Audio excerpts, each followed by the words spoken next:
Hello, this is David from davidcliveprice.com. This is the podcast edition of this week's Izai number 7, Reap Rewards in Asia, Not Rice. Clearly, there's a great deal of money to be made in Asia Pacific. But do you know how many companies fail in Asia markets because they can't interpret or relate to the culture in which they want to operate? It's astounding just how many, even the biggest name companies, make this elementary mistake. And it's a mistake that's even more surprising because it only requires a moderate amount of awareness, commitment to the market, and passion to put it right.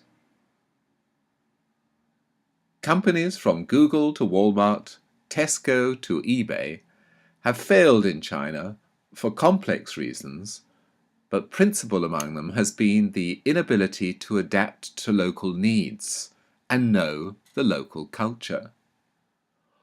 Walmart's everyday low prices, quote unquote, is not a message likely to resonate with increasingly status-conscious Chinese middle-class consumers. The inability of eBay to provide instant messaging like its rival Taobao was crucial in ensuring its demise in China's extremely personal and relationships-based consumer world.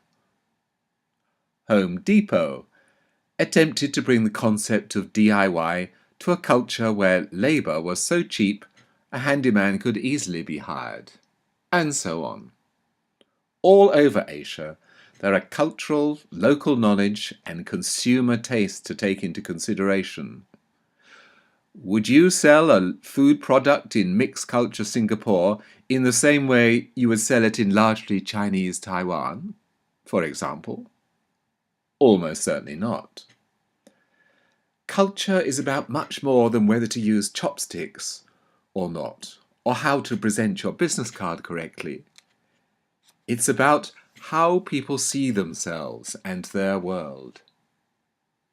If you as a business can't get inside this mindset and into a more emotional way of thinking, your brand and products will simply not sell in Asia. Earlier this year, I was at the Asian Financial Forum in Hong Kong, where Robin Li, the chairman of Chinese search engine Baidu, was talking about the failure of Google in China. Rather than dwell on the complex nature of Google's fall from grace and relations with the Chinese government, he focused on the cultural mistakes Google made when entering the China market. He pointed out that foreign internet companies had not done well in China because they did not study China as an independent market. To be competitive, he said, it was vital to understand the local culture. And even more relevant, he added, was what he called being connected to the ground. If you don't understand local circumstances and localize, it's almost impossible to survive in the very competitive markets of Asia today. More than a decade ago, there was a website called Duo Lai Mi in China, meaning roughly more rice to come, which was the name chosen by a certain foreign company for its operations in China, because the country was considered to be still agricultural. They thought it would be a relevant and attractive catchword. At that time, there were only 10 to 20 million netizens in China. However, they were very far from starving, and they felt no connection at all to the name. In fact, they felt insulted by the marketing message.